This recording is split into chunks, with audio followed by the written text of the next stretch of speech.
million abortions in this country. We had a witness in Parliament on Wednesday. So it's been going on well over 50 years in this country alone, let alone starting in Soviet Union, 1919, when abortion was first legalised there. This is a national crisis. It's a national tragedy, and the essential problem is that we've got over 200,000 abortions in this country alone. We've now got pills by post. Since March 2020, the government allowed posting the pills through the post rather than coming to the abortion centres. That's another challenge that we have.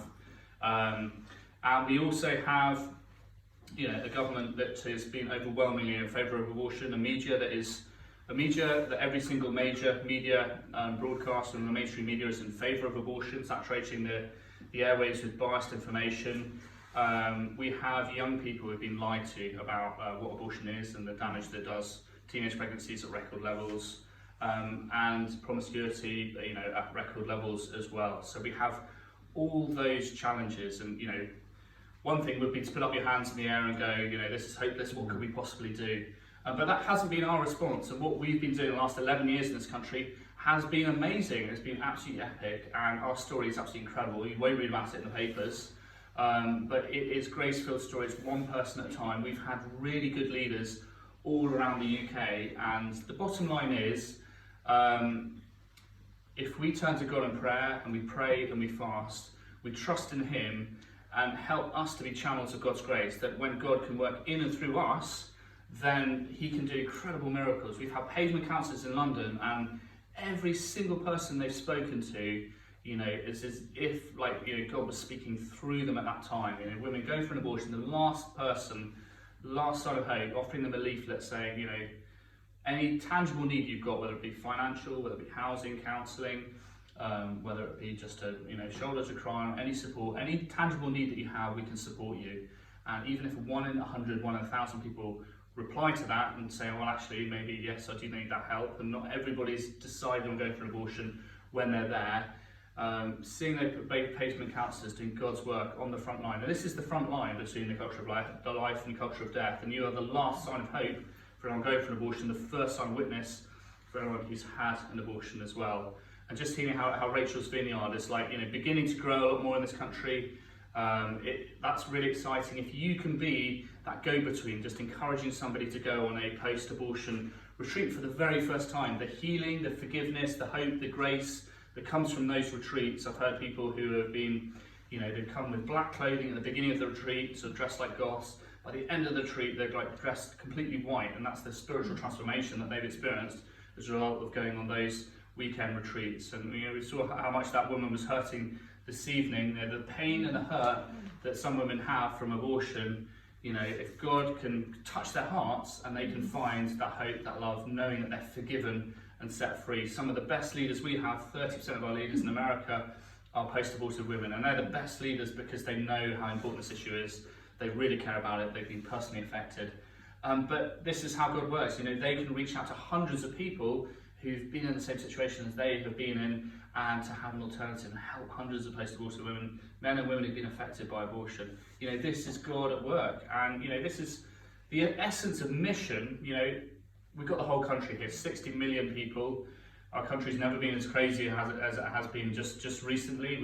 Seems people are going completely mad during this crazy COVID time, and our mission is to evangelise the whole country. We're there to witness for others. We're there, not for ourselves, not to be self-righteous and judgmental as we're accused of, but we're there to be a tangible sign of God's love, and that's to evangelise to everyone. And the people who most need to hear this message, often they don't particularly like it, but they're the people we most need to reach rather than the choir. So, how can we be a tangible sign of God's love? What can we do in our thoughts and words, to communicate a pro-life message? Our book just came out, What to Say When, and that is, apologetics, how to speak to people about the pro-life issue.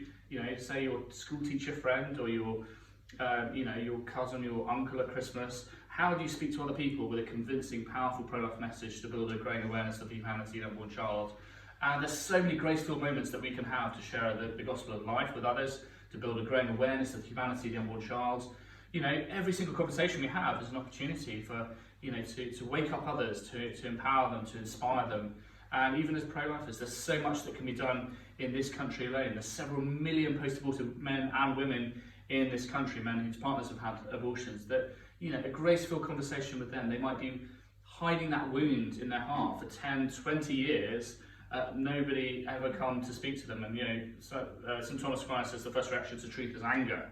When people realise they've been lied to, or, they just told me it was a blob of cells, you actually tell them, no, that was a baby, and the truth, and it's just the horror, the anger, they bury something deep within themselves, but actually that sort of, comes out in the surface, and often with dramatic anger, as we saw this evening. That's apathy and indifference is often the worst response, but when we see anger and, truth, we're there with truth and with love. As John the Cross says, where there is no love, place love and you will draw love out. And I can't think of any place that's more hopeless than abortion centre in our country. This is a place where there is no hope and there is no love. But we come there with love, and we come there with hope, with an alternative message. And to God be the glory, some of the amazing stories in this country. So Twickenham in West London, Justina, who's a pavement counsellor, did she come up here and give a talk? Yeah. She probably saved 500 lives standing outside Twickenham. It's a late-term abortion centre there. It used to be a nuns' convent, and it was bought by VPAS, a late-term abortion centre. You see women who are visibly heavily pregnant going there. And she stood out there 5 years, full-time, with the leaflets, getting pummeled like every day with all the abuse. And unfortunately, there's a buffer zone there now, but she had an incredible witness there, and she did really, really good work. Likewise in Ealing, in 2013, we had a vigil there. 23 babies saved from that one campaign, that 140 days. That's a record from all the vigils we've ever had. 23 babies saved from Ealing during 2013. So this was like honeymoon springtime. There's now a buffer zone there. And even now, the taxi drivers take the girls to the edge of the buffer zone, sometimes, if they're nice taxi drivers, so they get the counselling 200 yards from the clinic. So we had a vigil 500 yards from the clinic 1 or 2 years ago. We had 2 babies saved from that vigil. And that was people going down the road. So we were at the end of the road, 500 yards. There's another vigil 200 yards down the other end. So to see babies saved from there, it's like, wow, this is God's providence and work. God doesn't need any buffer zones. He transcends time and space, and our prayers do work everywhere, but we need to be outside the abortion centres. And what a powerful sign. I can't imagine a ministry that is this challenging. There's a transgender movement that is very vitriolic, and a lot of mental health issues there as well, but there's a lot of spiritual attack with pro-life as well. But this is the most exciting part of the pro-life movement. There's the pastoral, the prophetic, and the political.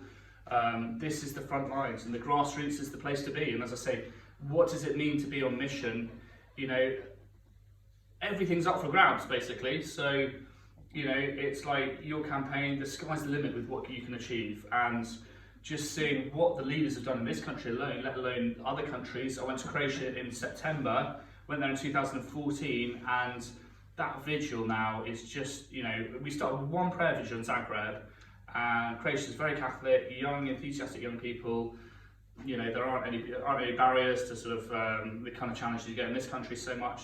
Now they've got 37 prayer vigils in 33 cities, 5 full-time people, 5 life centres around the country, and that's all grown in 6-7 years. So to go back this summer and just see what every single city's got a prayer vigil, and that's what we want to see, across the whole country. And what we're doing, we're building up the grassroots, and you can't change the culture top down, especially on an issue like this. You need to work one person at a time. And pray and discern. The biggest thing, we had a teacher come to a prayer vigil. He prayed for an hour and said, look, God, what can I do to help save lives in the local community? Prayed about it for an hour, and he went back to his school. 500 people there gave him a pro-life message. So this was just 1 hour of prayer, the vigil. He goes back, prayed about it, God answered his prayers, goes back to the school, and wow, 500 school children who had never heard the pro-life message. Wow, powerful, convincing pro-life message. But how can we be channels of God's grace in our actions? And it doesn't matter how small the actions are. Do grab a seat if you need it all. Please do grab a seat. It doesn't matter how small. One act of pure love. St. Teresa of Lisieux said, one act of pure love, is enough to change the world. If you can just, if you can imagine holding a baby, I'm not sure if anyone's had this privilege, to be holding a baby that was scheduled to be aborted in the clinic, and I've had this several times, knowing, that child was seconds away from having an abortion, being a statistic, being aborted, but to hold that baby in your hands, knowing that, that child was seconds away. We had one lady who went to Ealing. She gave her testimony with a 2-year-old toddler at our event in the oratory in 2017, and she was holding the pill in her hand, and then the nurse misdiagnosed her blood results and said, "Oh, don't take it." And she walked out, and the nuns outside said, "We're praying for you." So literally, that baby was, holding the abortion pill in her hand.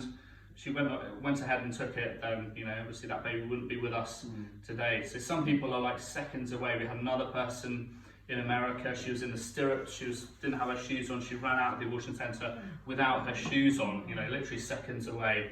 There's another lady in Ealing, and she was getting coerced into the abortion from her family, and she ended up jumping out the window, jumping over several hedges. It's in the second 40 Days for Life book.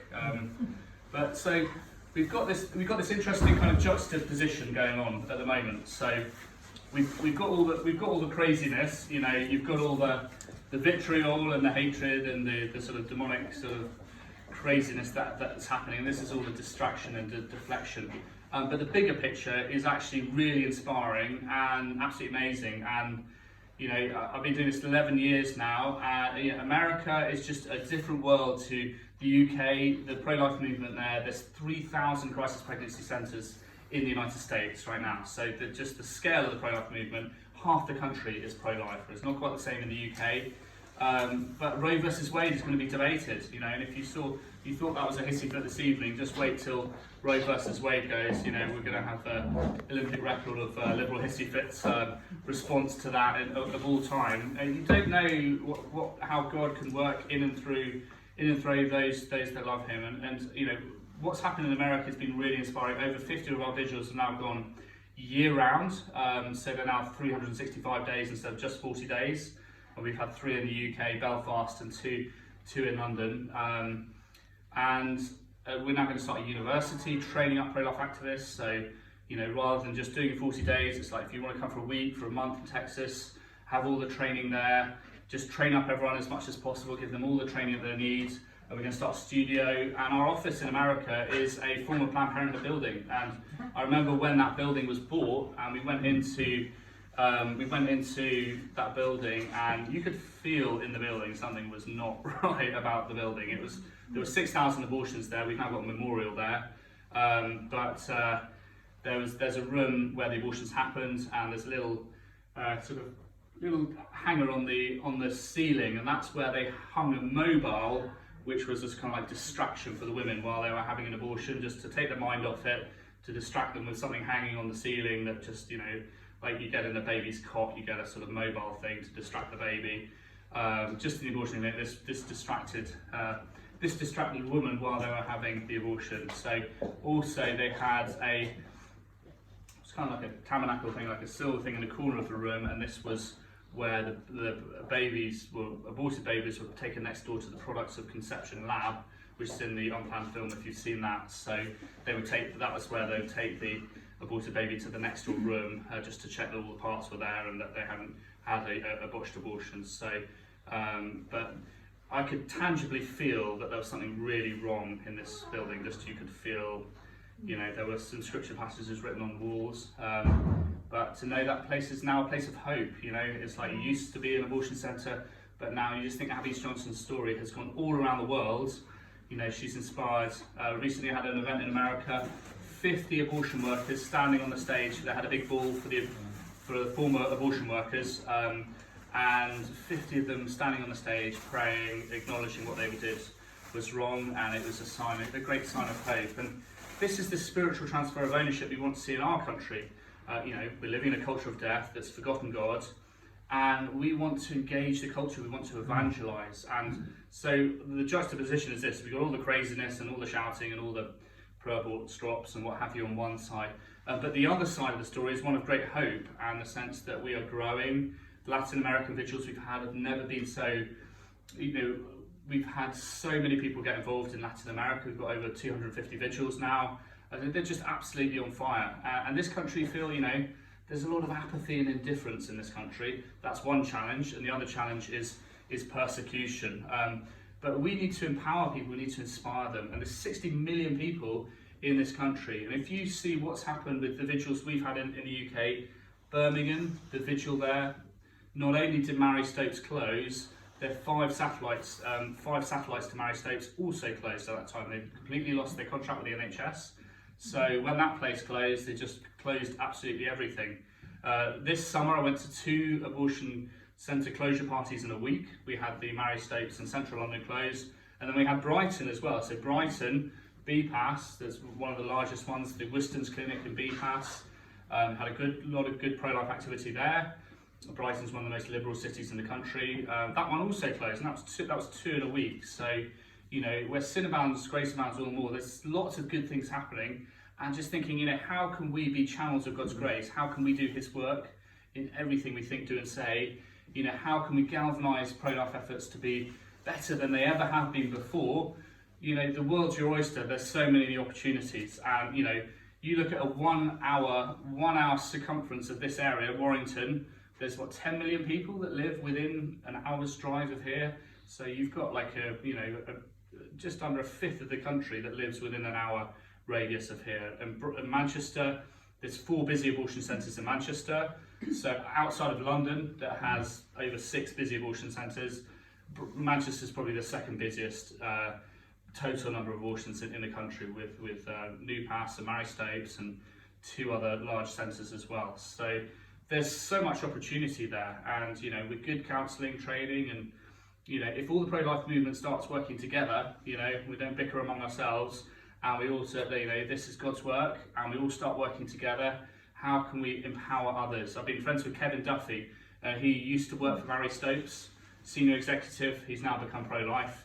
He's on a journey, but when he was working for Mary Stopes, he helped nearly probably a million abortions happen when he was the leader, and he went around Africa promoting abortion.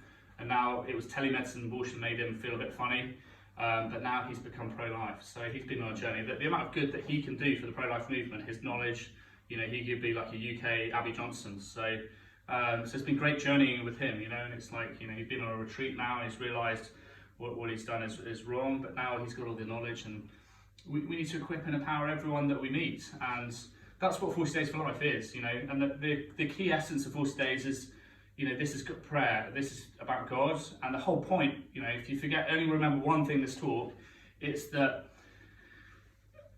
this is about God. It's not about us ending abortion on our own human terms, because that's impossible. 200,000 abortions every year. Trying to end abortion on our own terms is possible, but with God, all things are possible. So with prayer, this is a different dimension. This is the supernatural life. It's with prayer, with God, we want to end abortion the way God wants abortion to end, and that's community outreach, taking a positive and upbeat message to the whole community. Well, how do we do that? We've got Unplanned, we've got a lot of books, educate others, inspire them, empower them. There's hundreds of ways to do that. The prayer vigil, this is the key component of 40 days, being there the whole time. This is an ocean of prayer. And when you bring prayer up against the abortion centre, Abby Johnson said in a Planned Parenthood conference, the no-show rate at the abortion centre is up to 75%. When there are people praying outside, you'd never think that. So when there are people praying outside, there is chaos inside the abortion centre. Mm-hmm. You wouldn't think it, you're just there sort of humbly praying. It's like, okay, well, is this working? Is anything happening? Are we doing any good? You wouldn't believe that the impact and the power. We have seen attacks from so many different angles in this country, and this is the one thing they really hate, is the prayer vigils, because they work, and because it is a powerful presence there. And this is why the Back Off Buffer Zone campaign has lasted 6-7 years now, and they've done everything they possibly have tried to get rid of our vigils altogether. But after the crucifixion comes the resurrection, and this is a hard truth. How can we bring the whole of society to realise, oh yeah, whoops, there was 10 million abortions, we didn't notice, we hid it in the media. This is a hard truth to swallow. How do we get an entire country to turn from their wicked ways and pray and seek God's face and repent? That's a hard thing to do, but it happens one person at a time. And there are a lot of hope-filled stories. And our ministry now going to have 20,000 babies saved, which is 15 years, and that's a really conservative figure, because the real figure, 9 times out of 10, you just don't hear the stories. Somebody changes their mind, never tells you. So these are the people that come back and said thank you. And just like, 1 in 10 people come back and say thank you, and you saved my baby. And to meet that baby, and if you can imagine just holding that baby that in your arms, that through God's grace, through the courage of the mum, through your witness, you've helped save. It's just the most incredible emotional experience, and to know that those babies, their life has been saved, the mothers avoided a lifetime of regrets, and that's going to impact that family for generations to come. This is what's really at stake. So I've been super inspired up by Baker Lady today, so it's easy to get complacent when you do this full time. But this is a spiritual battle, and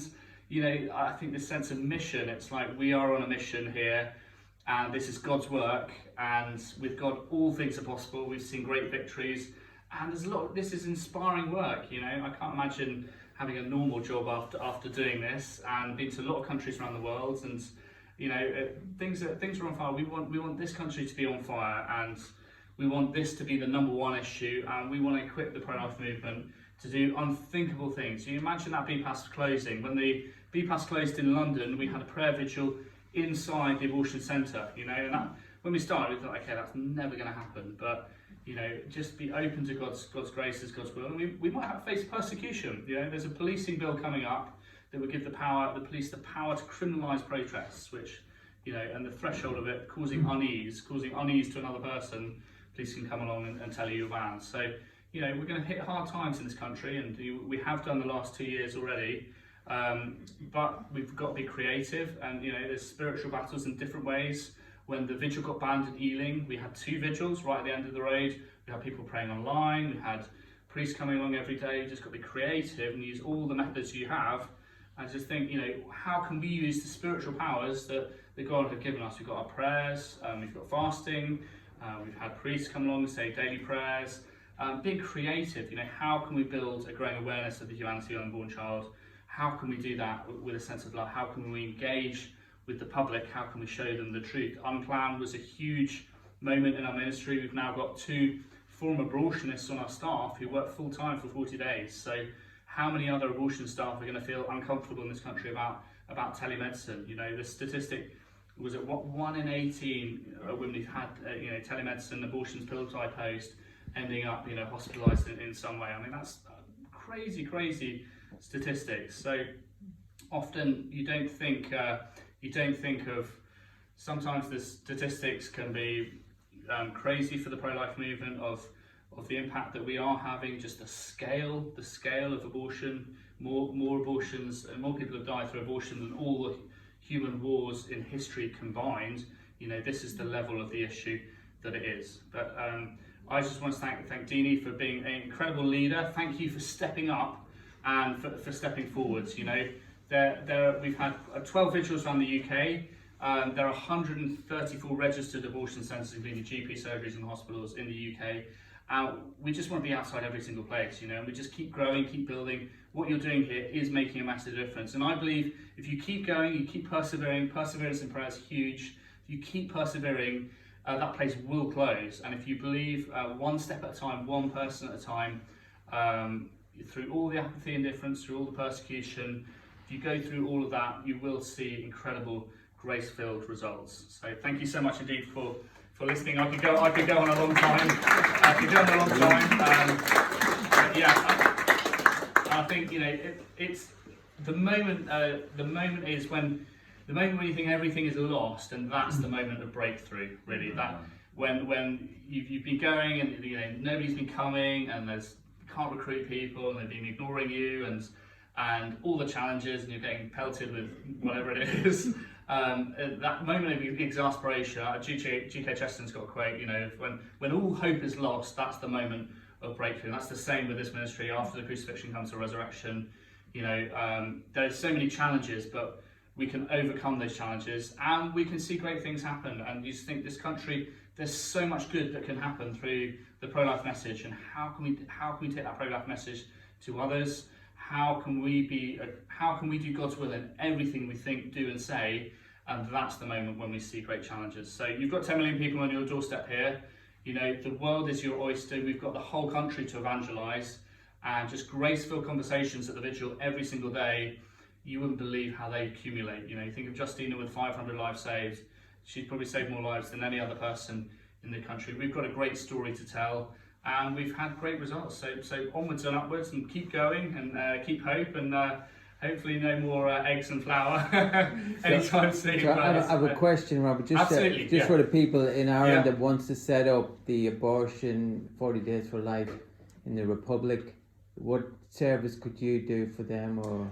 Oh, absolutely. Well, I've been over to Ireland 2 times. I've been to Dublin when they had a vigil there, and we've had campaigns in Cork, and they do have vigils in Dublin. The reality's changed in Ireland because they've had the referendum, they've legalised abortion, and the pro-life movement, you know, has been strong there for a long time, but that's all, you know, has changed. And we now have established abortion in a very, very, you know, secular country, and, you know, the pro-life movement has been, you know, caught off guard there. You know, they've had a pro-life country, pro-life laws for a long time, but now that landscape has completely changed. And what 40 Days for Life is great for is grassroots activism, inspiring people, empowering people. And this is, you know, this is prayer, and it's fasting, and it's getting out on the streets. And we're all going out of our comfort zone here. You know, nobody likes to be attacked or insulted or abused in public.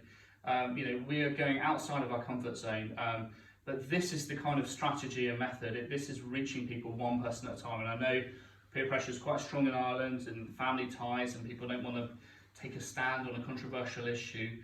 But that's when we come alive, is when we take a stand. When our actions correspond with our beliefs, then that's when miracles happen, and this is when God can use us for great things. We should have a great national campaign in Ireland. I really hope that we can do. You know, we've got the same language, there's a similar culture there, and we want to see a really strong national campaign, and that's not without leaders, it's not without hard work and sacrifice, it's not without all the hard work that comes with this, but it's hard, but it's worth it, and just go for it. I just want to encourage anyone to be a leader in Ireland. You know, there's the whole country to change, and it's one person at a time, and that's how we do it. Yeah. Thanks. Have you got any other questions at all, or yeah? Can I just ask, we're from North Wales. Fantastic. And, yeah. How do you find out where they perform abortions in an area? It's quite. The government have statistics, so you can go onto one of the government websites, and they show you. I've got a link. I can send you an email of all the registered abortion centres, and just recently did tell you how many abortions are happening at each place. So, it's quite easy to find where the most local abortion centre is. It's just a little bit of research, and you can find out online quite quickly. So, but yeah, you know, I mean, this is a local effort, and it's when people come together in the community. That's when things really begin to happen, and it's like, you know, even if there isn't an abortion centre in your town or city, then you can still witness there, and you can still have a public prayer vigil, and that still works. And we've got one in Llanelli as well in Wales. Yeah. Any other questions at all?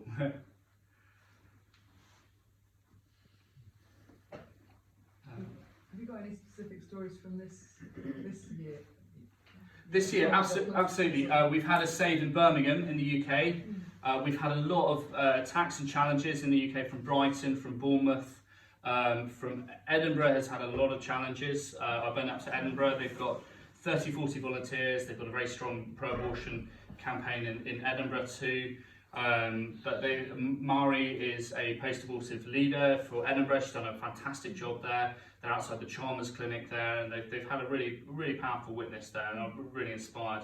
Adam's on the south coast. We did a procession around the hospital in Southampton, which is they've got a BPAS centre in the hospital, so he's going to move his vigil to where the BPAS centre is in the hospital, on the other side of the hospital.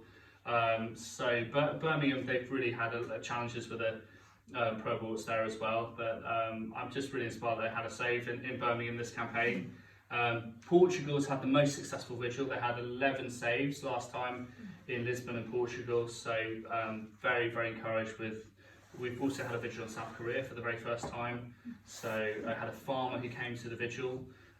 He rented a place to stay locally, and he came for pretty much the whole vigil. And I think his post-abortive dad but this was just really galvanised and inspired him. So we also had 24-hour vigil in Vienna in Austria as well. We've got 12 vigils in Spain now.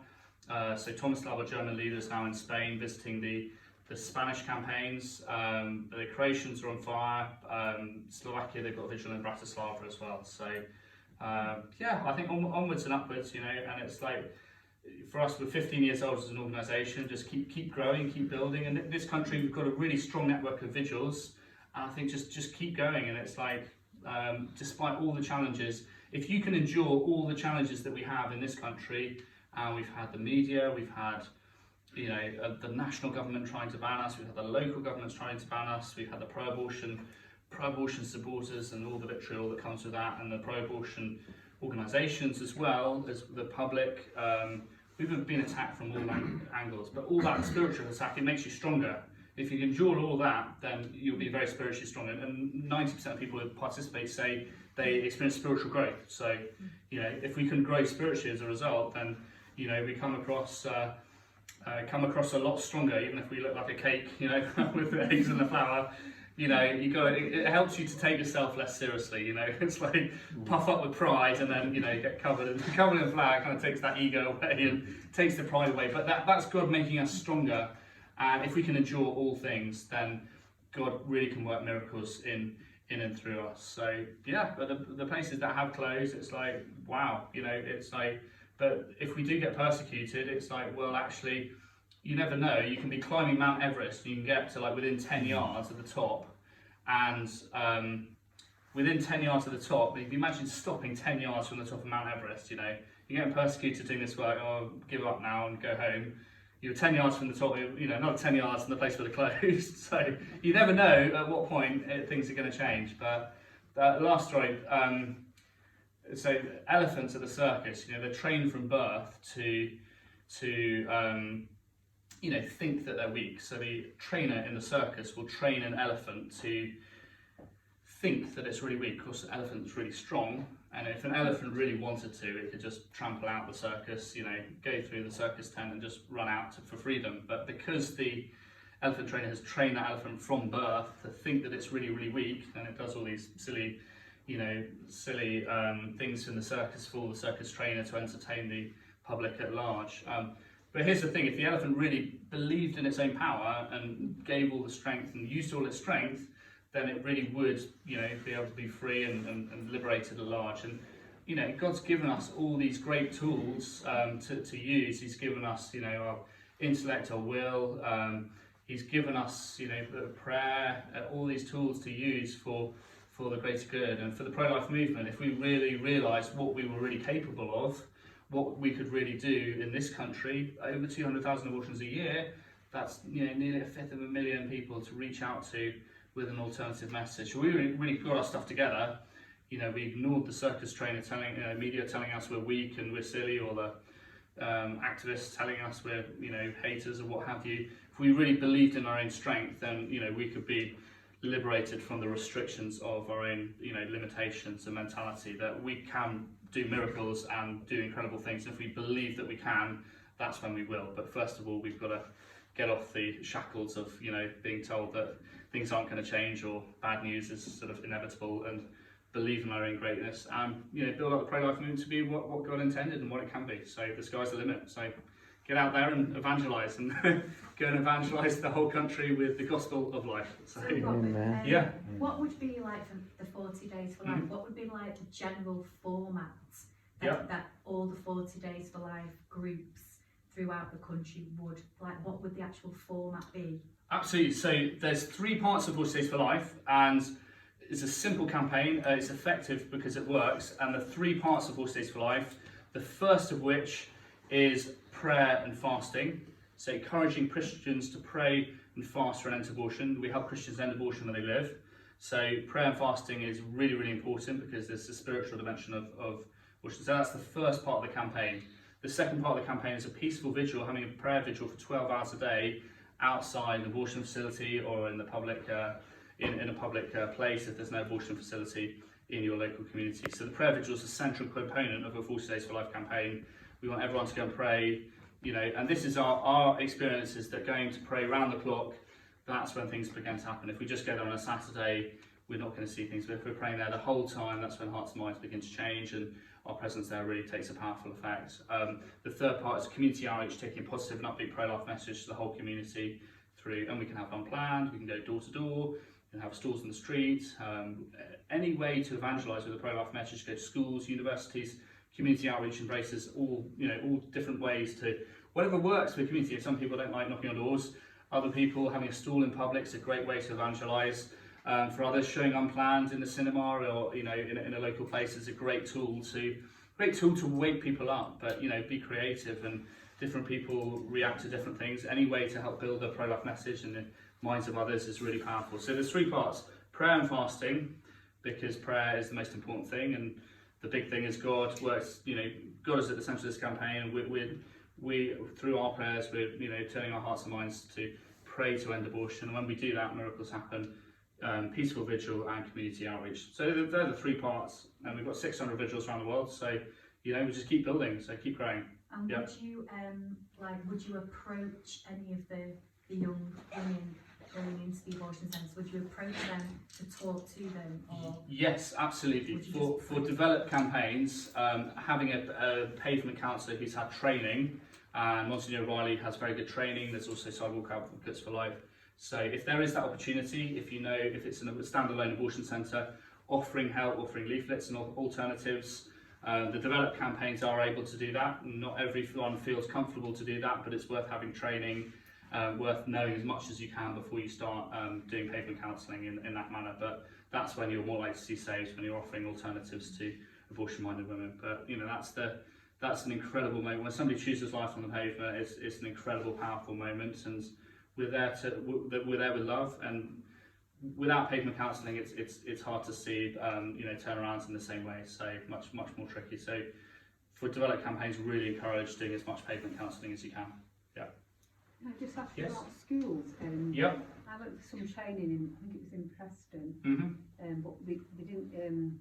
They used to do it for like a week. They only did it for the day, so it was really hard to pass, I think. And not only that, you don't see many options to go in schools, because that's what I was hoping to do, to try and go in schools, because sometimes I've worked in schools. So how do you get into that? Well, Life Charity have a ministry reaching out to schools. They give talks in schools around the country, and it really depends on your ability to access schools as well. So, if you're a teacher already in the school, or if you are an established speaker or able to, it's not easy getting a pro-life message into schools. That can be a challenge, and it's not easy if you don't have a sort of open door or opportunity to do that. So it really depends on the local community. Life Charity, so they give talks in schools. They're a pro-life organisation. They give talks in schools around the country. So they have been doing that for decades now in the UK. What's it called? For Life. Once a year they have it in Birmingham. Usually. March for Life. March for Life. Yeah. I went there once and heard this American woman speaking, and she was saying when she ended up being a pro-lifer, but when she was a child, she heard someone come into her school, and she remembers. I think she was going to go for an abortion, but she remembered what she'd been told. So that's why I think it's powerful to go to the youth. And when I've worked in nurseries in schools, the way in the dinner, the staff room, you hear most of the nurseries, women saying talking about abortions like they've just been to the dentist, and so for them, they've been from the media or whatever. It's very natural to them to go and have an abortion, and that's what I think needs changing from the bottom, from the root. While the children are young, instill in the minds that it's wrong.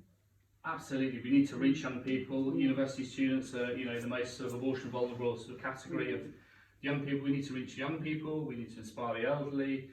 We need to reach absolutely everybody. So if you are a teacher, I think pray and discern how you can take a pro-life message to the school that you're in first, and then there are established pro-life groups that are reaching out to schools per se, and anything that we can reach the younger, the better. And it's like we need to reach young people, inspire them, empower them, challenge them. This might be you might be the only chance that somebody reaches a pro-life has a pro-life message in the entire upbringing. I remember one of the volunteers giving a magazine to these 4 teenage girls at Liverpool Street Station, and maybe that was the one opportunity they had to hear a pro-life message, and for sure they were reading it on the train, so the cover to cover, after she gave her the magazines. So yeah, never underestimate the power of witness and the power that your message, how you can reach other people. And we can't reach everybody, but there are some people that only you can reach. And there's maybe think of the one person in the community here who might be abortion minded, and that one person that you can reach. So you can get into the schools with a great pro-life message. Absolutely. I think it's very hard to get in though. It is hard getting into schools. Absolutely. Used to do it. They said it's virtually impossible to get in school. It can be very hard. Yeah. But like you say, we've got everything's possible. Yeah, that's right. You've got to be DBS checked and all that. Oh yeah, that's right. The DBS is a problem, but it's more getting that access, like you say. That's right. Well, Jason Never does a chastity message to schools in America, and it's like, you need, young people need to be inspired, they need to be challenged, provoked, and probably a lot more receptive than people with decades of ideology I've listened to. They're much more receptive and open. So we need to reach them. Definitely. And drop that seed in when they're young. Yeah. Spreading the seeds, and some of them will germinate. It's great. Cool. Brilliant. Well, thank you so much for listening, and thank you, Steve and Dini, for leading a great campaign here. I just want to say, go for it. Keep going. What you're doing is so important. It's so powerful. And just keep going. So thank you for organising this campaign. You've done wonderful work. Appreciate your work so much. May God bless you, and enjoy the food. And we've got adoration tonight as well, I think, in the parish here too. So there's a lot of adoration. Great. Thank you very much indeed.